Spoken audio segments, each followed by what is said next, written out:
Welcome to Trading with Rich. The topic for today is, so you want to get into the stock market. You want to trade options. You don't know where to start. You don't know how risky it is. How much money do you want to put up? Trust me, you can do this.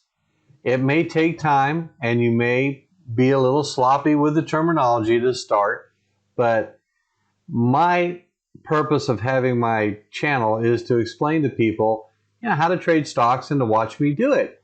And we do it each week, and doing different things, doing covered calls, doing cash secured puts, doing options. So who am I? I am a retired businessman, and I explain in easy to understand language how to execute covered calls and cash secured puts.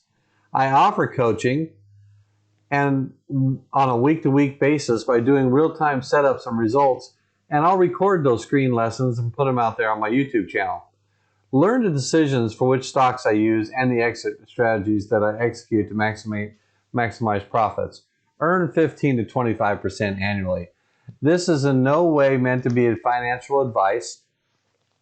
This is in no way meant to be any kind of guarantees. This is an educational channel to teach you how to set up stocks, how to execute exit strategies before the time period is going to end, and how to track your profits and your losses so you can see how you're doing with your portfolio. So why did I get into this in the first place? Well, 50-yard line seats never impressed me. I came to play. Why pay somebody else a fee to manage your portfolio? You can buy your stocks for growth or loss just as well as anyone else. Invest your stocks into a trading platform to make returns every week. Be proactive. Don't just let the stocks sit there. Rent them out. Trade with Rich to help find out how to manage those covered calls, cash secured puts. It's your money. Make it work for you. Why pay somebody else to actually sit on your stock? And when they go and invest it, you're not quite sure if they have fiduciary responsibility. They may be investing your stock in their particular company's portfolios, which is quite common. They'll invest in EFTs that they've got some kickback money coming back on. And it's not illegal, but to me, it may not have your best interest in mind. So what I do, and the reason why I'm teaching this out, is I want you to take control of your investments. I want you to learn how to trade stocks. Learn how to execute the strategies, whether you roll them out or whether you reinvest them in other stocks. The money you make is cash that goes directly into your checking account. You can invest in more stocks and go out and put more options on stocks and companies that you feel good about.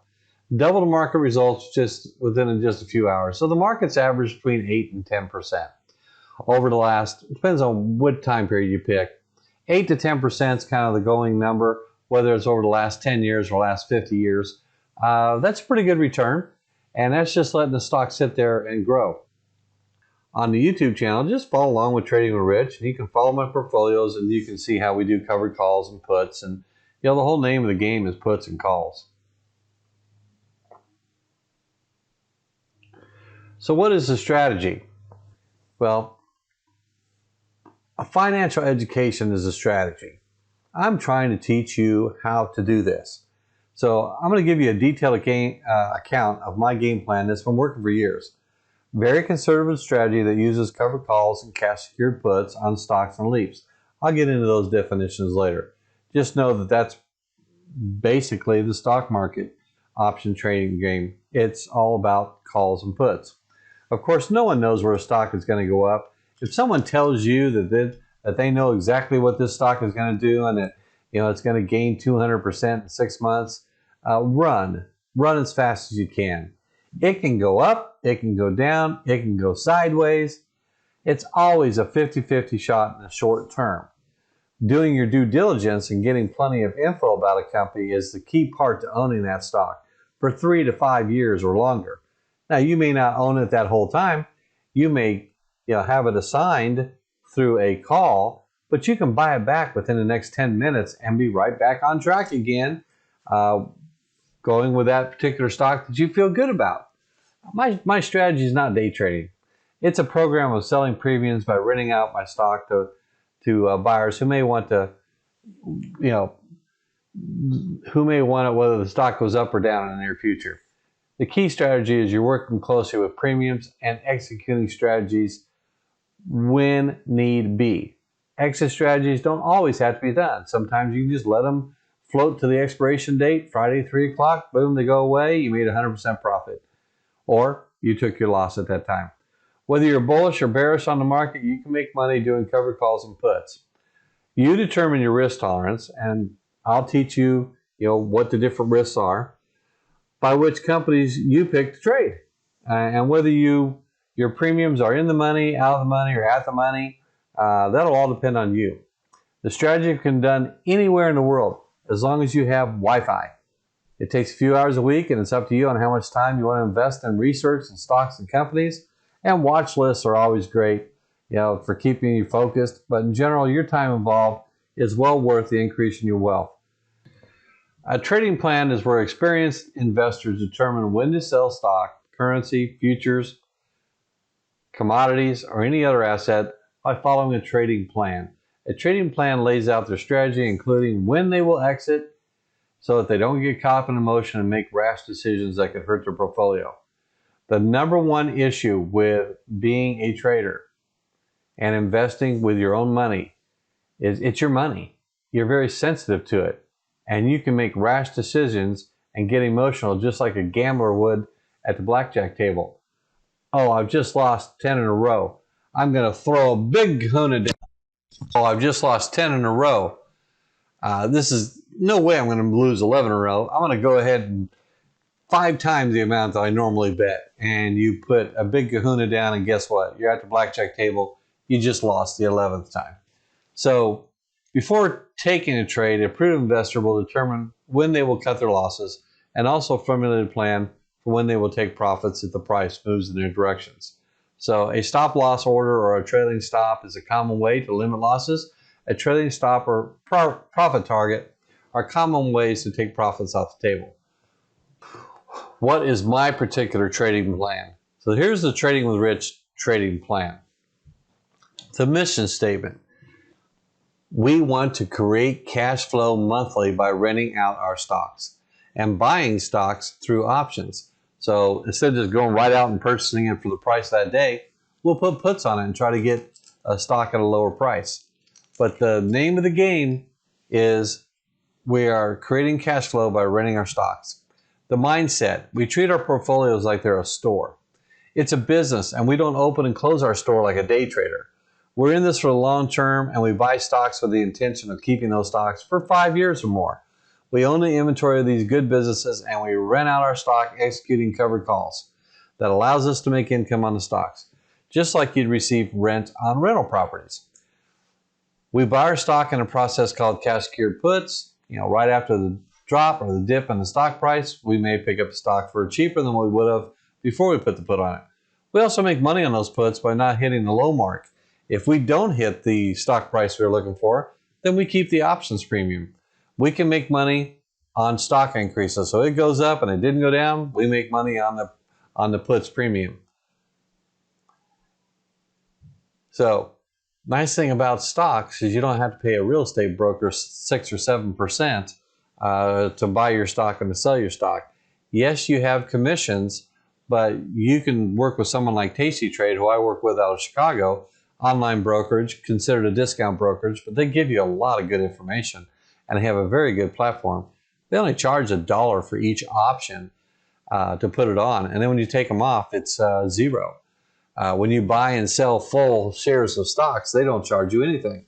Now, there's $1 there for them, and then the Securities and Exchange Commission charges a small percentage. So the measurement, we are looking for a return on investment of 15% annually.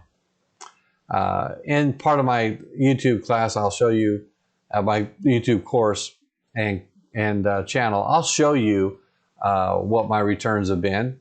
This is not investment advice. This is investment education. This is giving you your financial education so you can go out there and do this with confidence. Start small, get comfortable with it, and then work your way up. But I think you can realistically be shooting for 15% annually. I've crushed that every year, so it's not been a problem so far, but no future results are ever guaranteed. We try to keep our money working, keeping the stock invested in options. We do measure current stock prices, but are very dedicated to making positive cash flow through premium creation and to help the portfolio without selling the stock. Now, if it gets assigned, it gets assigned, but we'll usually go right back and buy it back again. So, we are always staying invested in that particular company. You wouldn't sell your condo or your house while you rent it out. When the buy-to-own feature of a covered call is executed, then you have to you have sold your stock at a profit and collected all the premiums, just like a rental property. Your rent will offset any losses or add to your profits when you sell the stock. We also measure when stock is taken away at a profit, and this investment process is started once again on the company stock.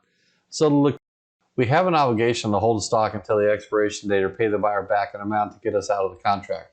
Time value is the key component to losses or gains and must be monitored. Now, you don't necessarily have to do it daily. It's what you feel comfortable with, but I can't say enough or stress enough that time value is the key component. So as we get closer to the expiration date, the extrinsic value that's built into that stock drops off and it will evaporate so that you have a clear one-on-one relationship with the cost of the product and how much you're going to sell it. There's no premium in it by the time you get to 3 o'clock on Friday of the closing date. So that is the trading plan.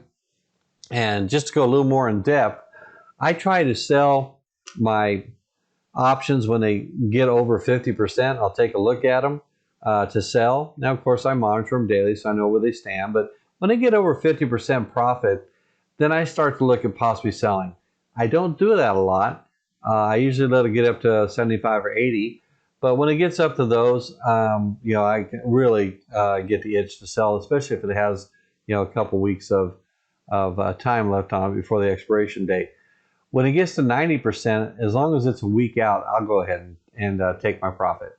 There's no reason to sit on it for another week when you've already made 90% of your profit and you're taking on the risk that that stock may jump during that last week, especially if you're close to earnings. And of course, if I'm at 90% and there's only 2 days left, well, I take a look at it and see if I think it's going to hit the strike price. And if it doesn't look like it's going to, then of course that's a gut feeling on your, that you need to take. You need these, these companies really well. How close are you to earnings and what kind of news is coming out about them? And I'll let them flow all the way to the end of the 3 o'clock Friday strike date. When it hits that, you get 100% of the profit.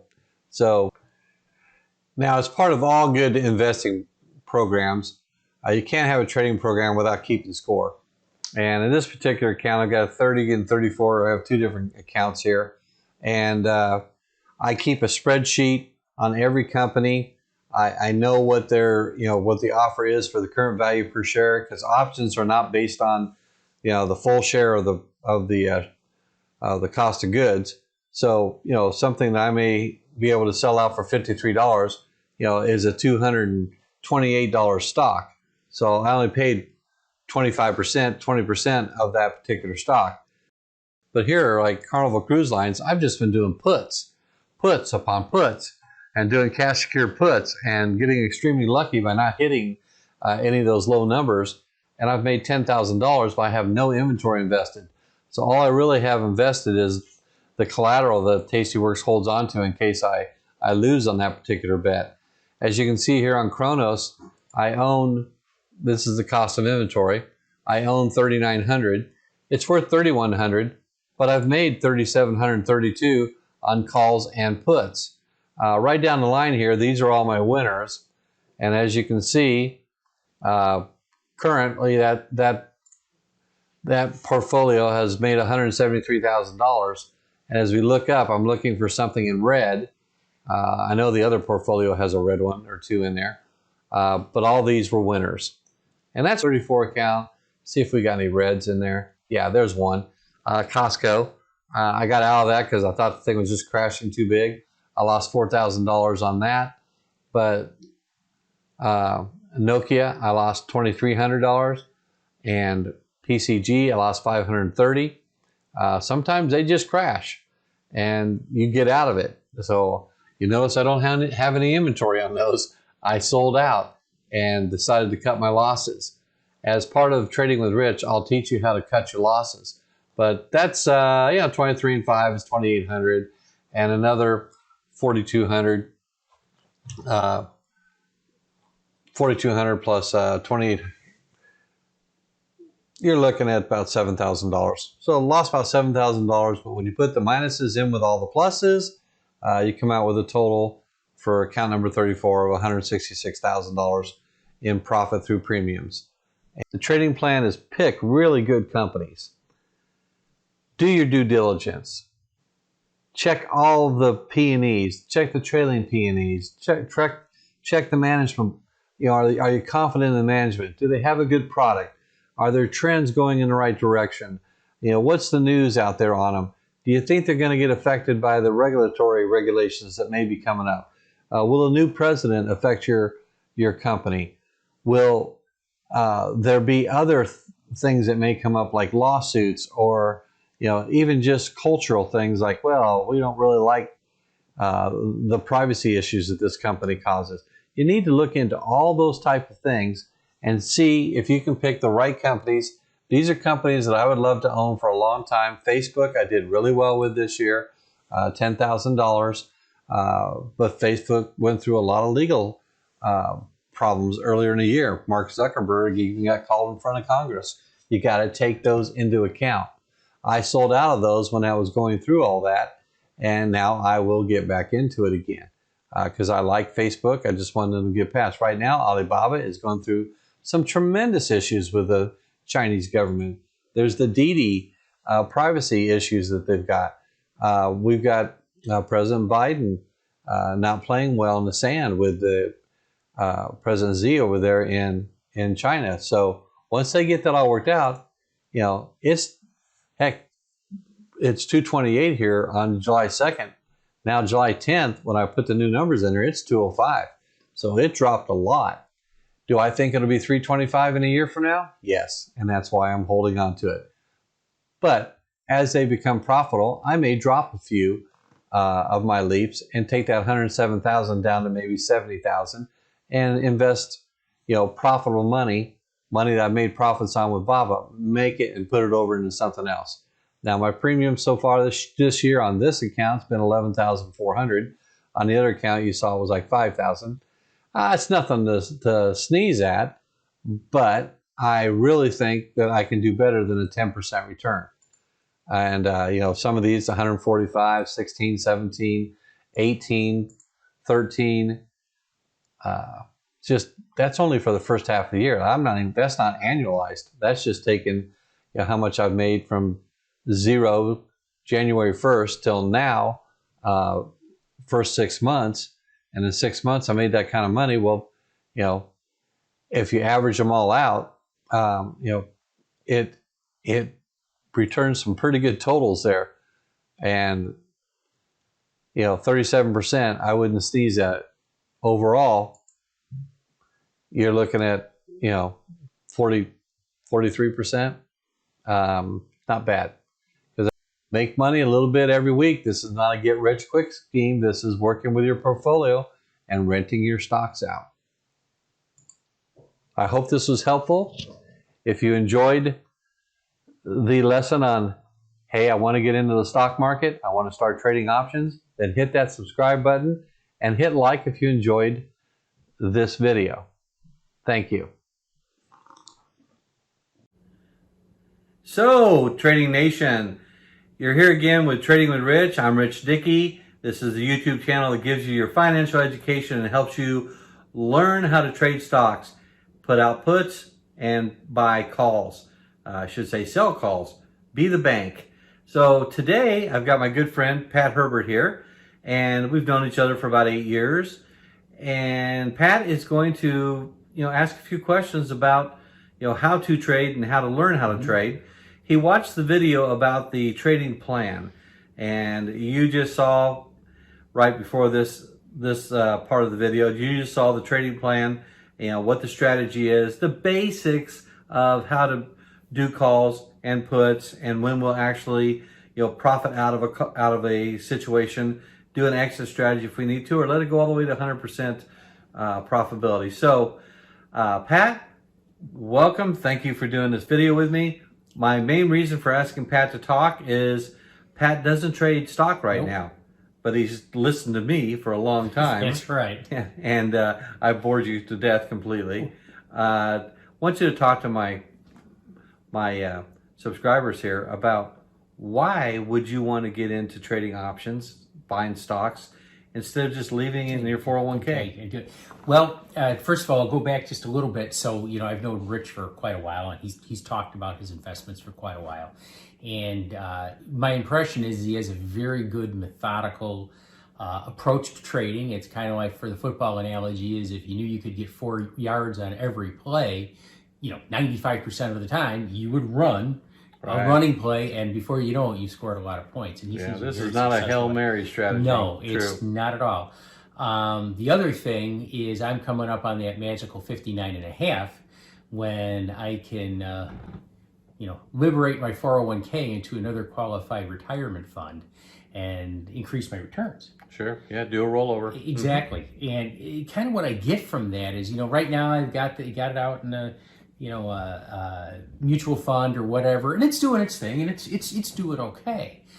But it sounds like what Rich is doing here is kind of like, instead of just, I'm going to go up and buy a bunch of condos in Florida, and let's say theoretically there's no cost to owning them once you buy them, I'm just, just sitting on them until you sell it, and you hope that the price of the condo went up. And it's what he's doing is being more active in using those condos or those stocks in order to bring in income. True. Yes. In the trading market there is. Right. Yeah, when you actually own those condos, you're paying overhead. You're paying real estate fees, which is the big thing. Exactly. Pay the 6 or 7% every time when you buy the condo, and then when you sell the condo. Exactly. Good point. Tasty Trade charges $1 for each option, and then when you sell it, they don't charge anything, which is extremely nice. I remember back when the 1980s when I worked with E-Trade and I was buying stocks. Heck, I thought $4.95 a share. A contract was great. It was a deal. Yeah, it was a deal. And then I got hit with the Ameritrade and exactly. Oh, who was the other one? Vanguard. Just some huge 1995, but I couldn't do anything about it because my company controlled it. Exactly. And they said, here, if you want to. Lately, the latest one was Fidelity. If you want to sell your stocks, it's going to cost you $19.95 per order, and instead of the $1. So. The other thing is, this isn't my forte. This terrifies me. I wouldn't do it on my own. When I was a very young man, I learned how to fly. Both of us had pilot licenses, or technically you got it forever, but neither of us are current. And then when I keep that medical, that's right. And then plus the biennial. Right. And then later on in my life, I got an airplane again and did some flying. But what you find is that you go out to the airport. First day you're doing some flying, but you're with an instructor and you're not doing everything on your own. And as you accomplish a skill, then you move on to the next one. Puts and options, puts and calls is something that, I'm very uncomfortable with. But Rich is, once I open this up, Rich is going to be playing basically my flight instructor, and we're going to be doing duels so that I can kind of learn how to do it and get comfortable with it. Yeah, you will do just fine. I had lots of students that were 22 to 28 years old, especially when I worked at Best Buy and I was teaching people how to get started in this. They dabbled, and some of them have done fantastic. Now, I will say right up front that if you don't have the fortitude to hang in there when stocks go down and it keeps you up at night, then maybe you don't want to do this and you don't want to trade your own stocks, because the market will go up and the market will go down. It sounds like, at least with your strategy, as far as tweaks up and down, if the stock goes down a little bit and you're getting the premiums, you don't have to sell. Yeah. Well, and you've got income in the meantime. You could actually buy a stock at 10 and sell it later on at 8 and still make money on it because you've been making premiums on it all along. Right. So that's what really intrigues me about this, it kind of allows you to be master of your own destiny. Yes. You know, you can take as much risk or as little risk. And again, it's, continually fighting for yards. You're not out there trying to get a 3-run home run. You're just, you're trying to get walks and base hits, and before you know it, it all adds up. Right. And it does. The premiums will add up throughout the year. I like to tell folks when we're going through the learning that you can afford to lose 15% of your stock value through the year, because you're going to make at least 15% with your premiums. So if you bought a $100 stock, at the end of the year it's worth 85. You may have $15 worth of premiums that you put back into your checking account throughout the year because you actually worked on this and didn't just sit on your thumbs and hope and pray that it ends up over 100 when you want to sell it. Instead, in the past you might have sat on it, it went down to 90 and you say, oh, I got to sit on this because I got to wait for it to get back to 100. Well, not if you already collected $15 in premiums. Right. And later, I already have the charts together for the last couple of years. I'll show people how I actually make more in premiums, a lot more in premiums than I ever lose in the value of the stock. Now, can you tell me a little bit? I think I understand this a little bit. What's just the basic concept of a call? Yeah, a call is you own a stock or a leap, which is a long, long expiration anticipated product, right? Yes. So a leap is a controlling share. You control the share. We'll just put it that way. You control the share at a lot less of the price than what the original share was. But let's just talk about stock and a call on a stock. So you want to own a $100 stock, and you make the offer to somebody sitting across the table. The whole option market is based on buyers and sellers. It is a bidding market. Somebody has to buy your offer. If you make an offer and you make a bid and that's what you're asking for, if somebody doesn't come back and give you a bid and say, well, I'm not willing to give you this, I'll give you this, then you guys settle on it, that's where you get your call premium. So if I have a $100 stock and the other person across, which is the buyer, I am the seller. I'm actually the writer of the call, what they call a call writer. I write the call and I say, all right, you can buy my stock from me. This is the call. You can call it at 110. So you can buy it at $110 no matter how high it goes. Even if it goes to $150, I've agreed to sell it to you for $110. So that's a $10 strike price from 100 to 110. Now, you're not going to do that for free. So what you negotiate is the premium, which is, I'm going to set this out for, say, 30 days. It's at 100 right now. What's the chances you think it's going to get to 110 or more? Well, you think it's going to go to 150. You might feel really good about it. So you're willing to pay $2 for a premium. So it's $2 per share. $2 per share. And is that per week or is that over the entire term? That's over the whole term of the till the strike date. Okay. So we set the strike date 30 days out. You make $2 over those 30 days. Now every lot that's in the options market is 100 shares.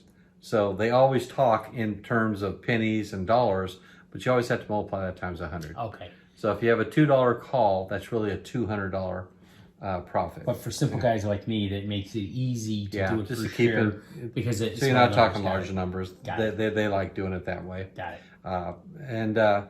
So what happens is you offer up, you make an ask, and I'm going to ask anybody if they want to have my call at $110 on this stock that's currently 100, and it's going to be, the contract between the two of us will be good for 30 days.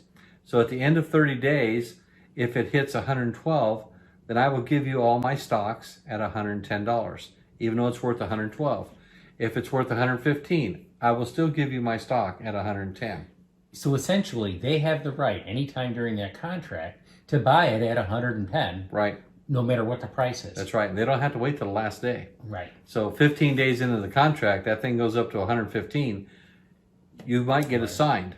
And assignment means they want your stock and they want to buy it for 110. Okay, so you are obligated to sell them, and you have to hold that stock. You have to keep it in your account and have it ready to give to them during those 30 days. That's called an obligation. And during those 30 days, you can buy out of that obligation. You can say, hey, it looks like it's not going to hit the 110. How about if I give you back 50 cents, or 50 times 100, $50? How about if I give you back $50 out of the 200 that you gave me, and we call it all clean? We've wiped out the obligation. So that's what they say when they're when you're wanting to buy back an obligation. So if you go to the end of the 30 days and it hasn't hit the 110, which was the call that you offered up, that you asked for, and it gets to that Friday at 3 o'clock, closing bell, and it has not hit 110, then the obligation has expired. Okay. Yeah. So at that point, you get to keep all the money, the $200, and you still own the stock. So in my mind, and there might be a fourth way that you'll tell me about, I'm not sure, but I see three ways that the contract can end. They pay the premium, it never goes to 110, they don't buy it, we keep the premium, we can write another contract on it if we want. Rinse and repeat, right. It goes over 110, say it goes to 112, and they say they want it, you sold the stock, you keep the premium, you get the $110 per share, but you don't get the extra for what it went over. That's correct. You've limited your profitability. Or time is going along and I'm looking at it and saying, yeah, okay, I'm going to pay you X number of dollars back in order to get out of the contract. Now that could be a case to where you still make something on it. Could you lose in a situation like that? Or you probably wouldn't want to buy out if you're going to lose on it anyway, right? No, you wouldn't want to accept that bid. You're doing an ask. You're saying, hey, I'll give you 50 cents, which is $50 on your $2 contract. So I'm going to keep $1.50 on each share, and I'm going to give you back 50 cents. Those 99.9% of the time, it works. Everybody agrees. Yeah, you're right, Rich. We're only a week out, and I'm sitting at $102. What's the probability that this thing's going to go up to 110? Well, they can look at their online brokerage account, and they've got numbers out there for probabilities. It's called out of the money. Well, how far out of the money are you? Well, I'm 90% out of the money, so there's a 90% chance that I'm not going to hit 110. I'll take your 50 cents, and I'll at least get something out of this. So that's a case to where the fella on the other end is trying to cut their losses. Right. Fella's trying to cut their losses. And scenario there, you could get assigned early. Okay. And I have been assigned, when it wasn't even at the 110. Okay. It was at 108. And for some reason, the guy on the other side decided that he wanted to buy the stock for 110 when it was only worth 108. Okay. Made no sense at all, but trust me, it has happened a few times as I've been trading over the years. And I got to shake my head and say, well, somebody made a mistake because, yeah, I'll give it to you for 108, and I'm going to turn right around, and I'll give it to you for 110, excuse me. I'm going to turn right around and buy it back for 108. So you made the $2. Yes, I made the $2. That doesn't happen very often, and definitely I'm sure it doesn't happen with professional traders working with us retail traders. Right. But it does happen. On the other side of it is you may only be 10 days into it, and they decide they want to buy it at 110, because it's already at 111.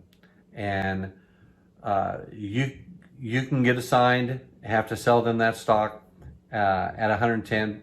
It's worth 111, and yes, are you losing money? Well, actually, you didn't even really lose much in the profitability in a scenario like that, because you collected $200 dollar per stock per share, and it only $2 per share, and then it only went up $1. So you sold your stock at 110. Remember, it was originally 100. Right. So it went up $10. $10 times 100 is 1,000.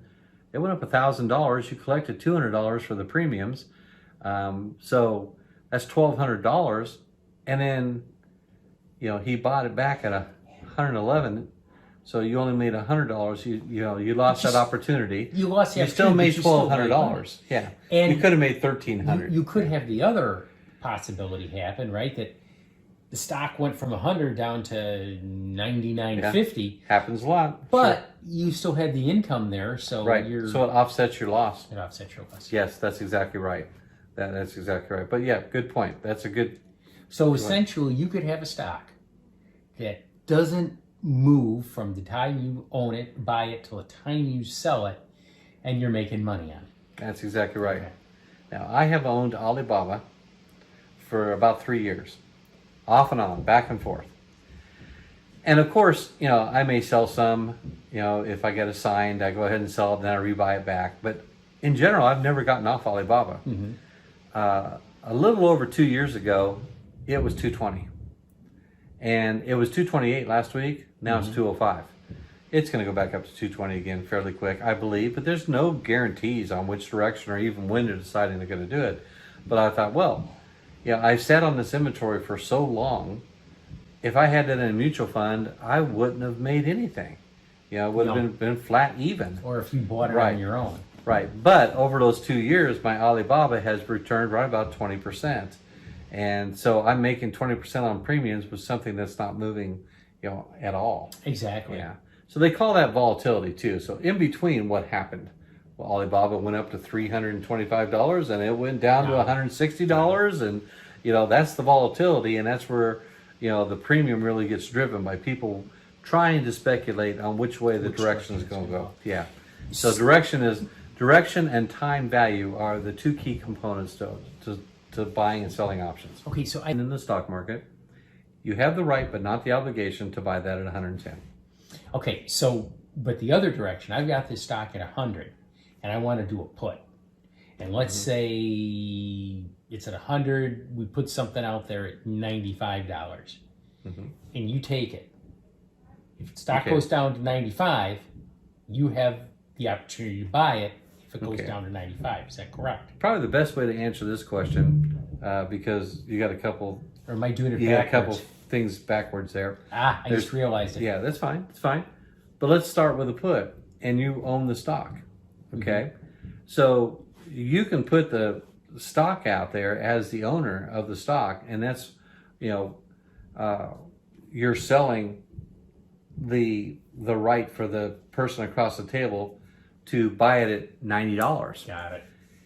And he agrees that he will buy it at 90.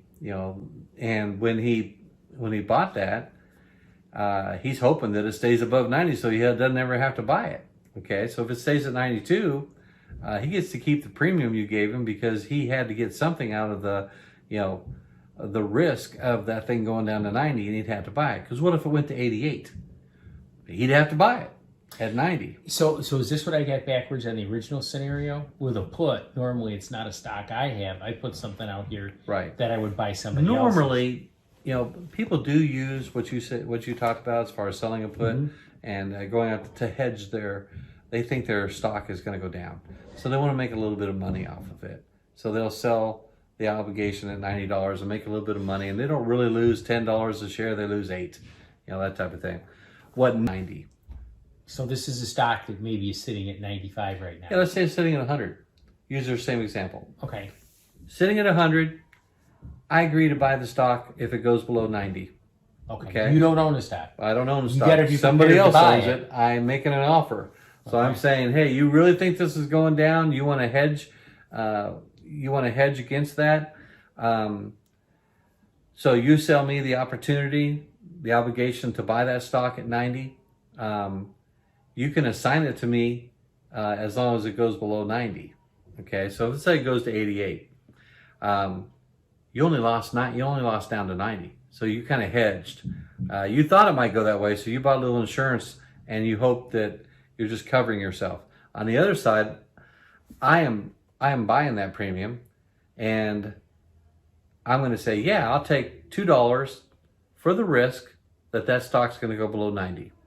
And if it goes to 88, I still got to buy it at 90. Okay? So if it never hits 90, I get to keep the $2 times 100. I get to keep the 200. Right. And that's just pure profit. The only thing I had to put up was enough money with Tastyworks just in case I ended up having to buy the stock. I had it there to purchase it. I've got it. Right. They want to make sure you have the money there. It's called a cash secured put.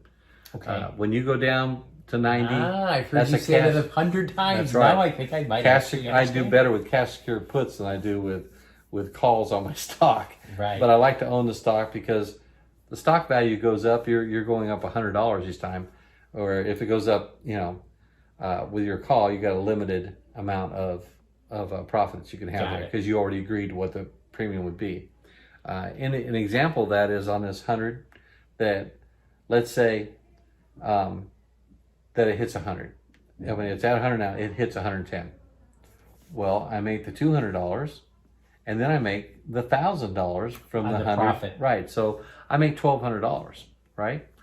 On the puts, it doesn't work that way. What you're doing when you're the buyer of that $90 put is you're saying, I want to get that stock for a cheaper price. I don't want to pay $100. I'd be happy paying $90. So I'll go out and buy a put at $90. And if it goes below that, then I guess I already started out in the hole, but at least I got $2 to go against it. So what I really have into it, 88. Because my $2 minus the 90 is 88. In theory, if you have you've got the premium, if the stock went down to 89, you still made a profit. You still made $100. Right. Exactly. Yeah. Okay. Exactly. So that's why a lot of people do puts. I do puts like that all the time when I'm looking to get into a stock. I don't want to pay full price, but I'll be darned. Right. I'll put a put on it. It'll be $100. I'll put a put on it thinking, okay, I'm going to get this for 95 maybe, or 90. And then it goes up. It goes up to 105. Okay. I still get to keep the $200, but I don't make the $500 I would have made if I would have bought it at 100 and sold it at 105. But I don't mind doing that because I know I'll take the easy 200 up front. Yeah. Because I don't know which way it's going to go. Now I do a lot of research, and I'm in some investing groups where we talk about these type of things. We run the charts, we run the 60 and the 30 day, we run the P&Es, we look at the management team. You do everything you can to do your due diligence, but in reality, it's a 50-50 chance when you're buying that stock. And trust me, I've been doing this for a long time. I never hit these things where I'm actually can say, oh, I hit 80% of my stocks. But what I can say is, I'll keep that stock until it's profitable. Then when it's profitable, I consider selling it. And in general, sometimes I can get out of a stock within a week. Sometimes I can't get out of a stock within a year. Right. But the whole time I own it, I'm making premiums on it. So that's what this is about. You own the store.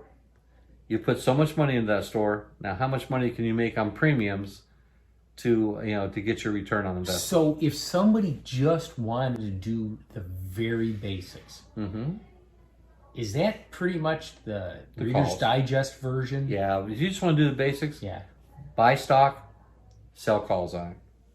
That's it. Okay. Just do that, rinse and repeat, and you'll do real well. You'll probably double the market. I'm not saying that you will. This is not financial advice. There's no guarantees. But year in and year out, I always do better than the market. And I always say to myself, well, I'm glad I didn't just pay a mutual fund, 1.5% to actually sit on my stock. And they have trading boards at their headquarters, and their traders are just going to town doing calls and puts. They've got your collateral, your money. They're making money off you. I like to compare it to the banking system. How much does a bank pay you in savings for a savings account? Right now, nothing, pretty much. Practically nothing, right? 0.5 maybe, right? Even if we call it 1%, but it's 0.5. Well, they're really nice though. They give you access to your checking account. That's right. They give you access to your money. Anymore, right? No toaster, but you get access to your own money. That's right. Which is kind of nice, But how much is that worth to you? Well, it must be worth 25%. Well, why is that? Well, because when I was at Best Buy, the interest rate on credit cards, everybody knows, it's not a secret or anything, it's 24.99 with Citibank. But how much would Citibank give you in a savings account? Well, less than 1%. Somebody's making 24%, but they are taking the risk that you won't pay your credit card bill, right? And they are processing, and they have administrative fees and stuff. And they were even, they had this 5%, back on gift cards for Best Buy, which we loved because, hey, you buy a $1,000 TV, you get a $50 gift card. That was all financed through that 25%. And if you look at it that way, it's the same way, the banks and the credit card companies who are part of the banks, they're making that kind of money off it. Now you're cutting out the middleman. You're the bank. You're selling the opportunity for this stock. And you're still keeping the stock when it goes up. You're still keeping it, and hopefully, it doesn't get assigned. But if it does, I always tell everybody that's a rich man's problem. Right. You hit the strike You price. make money. And I normally set those strike prices at least 80% out of the money. So if it happened to take off, well, that's a good thing. Right. Because it took off and I originally owned the thing. It went up past 80% of the money. I had to, assign my stock and give it to someone else. You can't look at life as, oh, what have, would have, could have. Oh, I made $1,200, but I could have made $1,300. If that's the way you're going to think about this, and you don't have the mindset of making profit every week and every month, then this may not be for you, because it'll bother you if you sell short, short of what your opportunity was. Because I've been doing this long enough to tell you that if you don't hit that up, if you use 80 or even 90% as you're out of the money, you don't hit it as often as they think you might hit it. And it's just the ones that you do hit that you happen to have a covered call on. You're going, oh my goodness. AMC was a good example of that this year. Some of the stocks were uncovered. I thought they weren't going to take off. AMC. Basically, it's because I had so much money into it. I was so far behind on the inventory, I was losing money. Right. At one point, I was 50,000 down on AMC in one account. I was 90,000 down on another account. I thought, well, this is going to go somewhere, either bankrupt or it's going to take off. But I thought it was a good company; it would come up. And I had calls on it at about twice what the price was, and it was set at about 90% out of the money. Well, you all know that what happened with the GameStop and AMC. I ended up making through the whole thing. In one account it was 107,000. The other account it was 85,000. Not only did I get from being in the hole, but I ended up going above it. Well, that's a great example of, my gosh, how do you know when the universe is going to throw you a biscuit and say, here you go. Here's a stock that's going to quadruple in one day. You don't know that, so don't count on it. Don't count on it. But now here's the next thing, to take a step back. If I looked like I understood 100% of everything that you just said, I'm a pretty good actor. I still have a hard time getting together in my mind what the term out of the money means. Okay. That $100 stock has been trading for a while, and your broker has a lot of information about what's been happening over the last 5 years, and they kind of look at what the volatility has been the last 3 months, and they make a algorithm that tries to figure out, it's not guaranteed, it's not 100%, but they're saying there's an 80% chance that this will not hit that price target. It's out of the money that far. Okay, so, and when it's out of the money and you're doing a call, that's in your favor because you're going to get the premium. Right. And you'll never have to sell Think stock. about it on the put side. If it's $90 and it's 80% out of the money, then they're saying there's probably an 80% chance that it won't hit that $90 target. It's not going to go down But it's not going to go down that far. Okay, right? And so basically what you're saying is, from your point of view, out of the money is good because you're going to get the premium. Right. And in the money means that it's probably going to get called. Right. So there's another term called at the money, which would be the 100. Okay.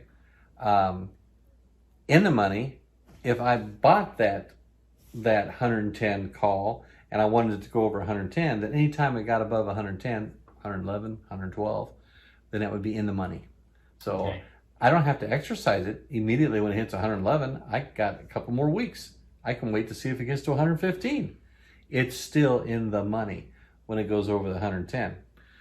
But when it's below the 110, then it's, you have not hit, it's above the 100, right? But it's not above your 110. All right, so out of the money is, let's just think of it, out of the money has got an 80% chance that it won't get there. Okay. Either way, up or down. If it's 80% down on a put, 80% chance it won't get to 90. Okay. On a call, there's an 80% chance it won't get to 110. Okay, got it. All right. And when you're setting your strike price that you want to ask other people to buy, they can see that number too. So if that number says 50, then there's a 50% chance it'll get there, 50% chance it won't. So if it goes to 105, that might be a 50% chance that it'll get there. So what you're saying is that with the software that you use, they run the algorithms, so you can look at those percentage numbers and at least have a reasonable guess of how much risk you're taking. Right. Okay. That is correct. That is correct. And with the broker that I use, Tracy Works, I think their information is great. Yes, I've used Robinhood, but they don't have nearly as much information. I use Charles Schwab. I like them too. I've had stocks in mutual funds my whole life. But I've only been able to trade options with the money that I've had outside of my 401k. Just like you, I had to wait till I was 59 and a half. So it's a scary thought when you go to take over your own money. It really is, because you don't want to lose your retirement. That's why you want to stay with the safe, most conservative trades that you can, which would be, pick the stocks that you feel comfortable with, do plenty of research on it, and then just do a covered call. Do it with your stock and do a covered call. And if you can live with the fact that sometimes you may not have put that strike price far enough out and it got hit and they took your stock, a lot of people look at it as, oh, they took my stock away. They took it away at 110. But a lot of people who are successful in this business realize, wow, they took my stock away. You made money. I made money because I only bought it for 100 and I sold it for 110, and there was 100 shares in there. I made $1,000. If you look at it that way, instead of, oh man, it hit 115, I could have made this. There's two ways to look at it. The glass is half full. And that's what terrifies me.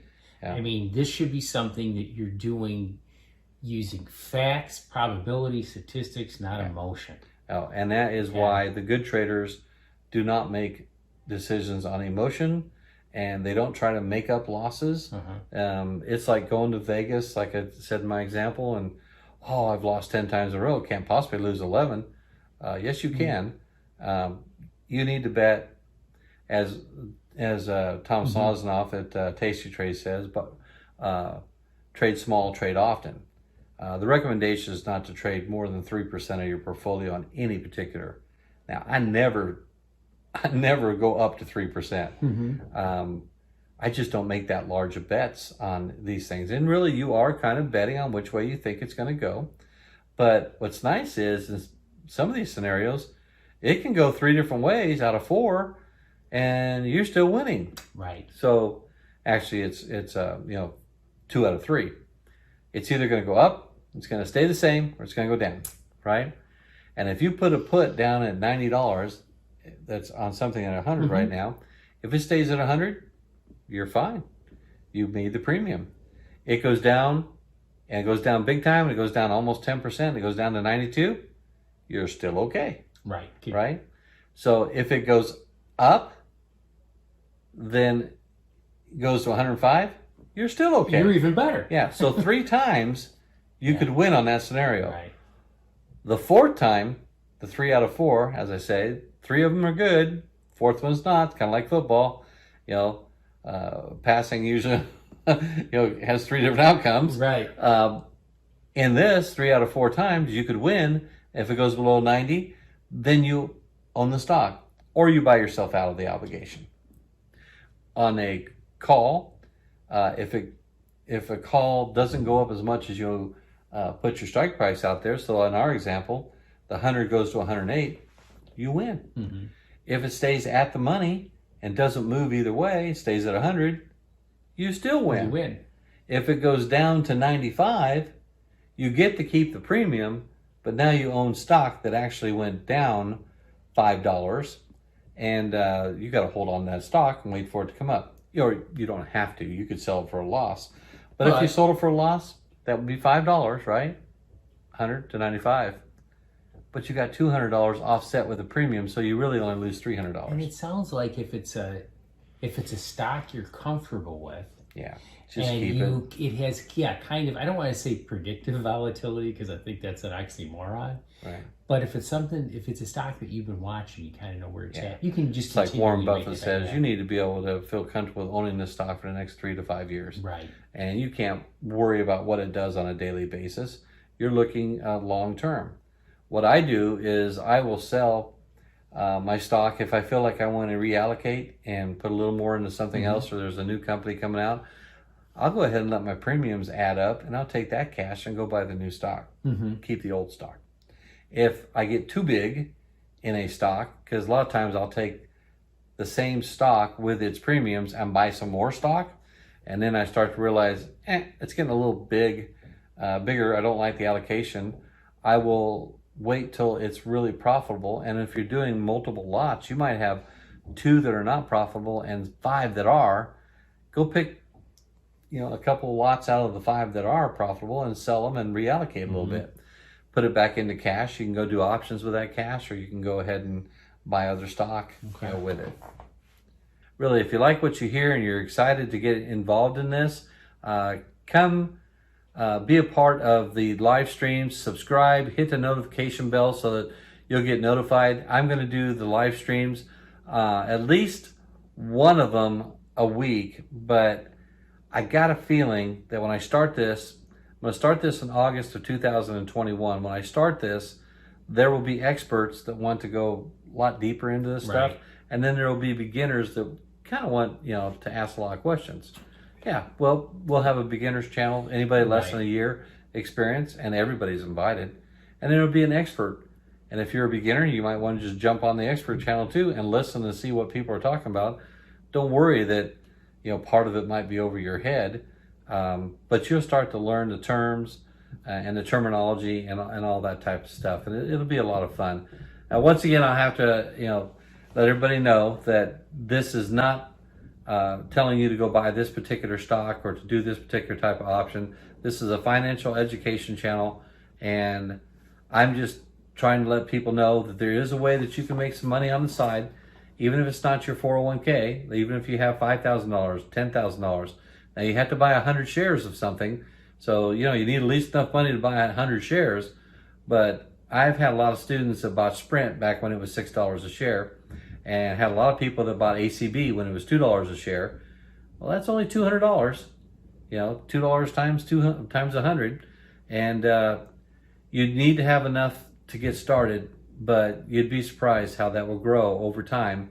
And if you're 25 years old, this is a great time to learn how to do this. I agree. Well, Pat, thank you very much. I appreciate you spending your time with me, and I look forward to you. I'll be following your wealth of knowledge. Hit the 401k rollover time. And I am a wealth of stupid questions. So hopefully it'll be helpful. There you go. Well, thank you very much.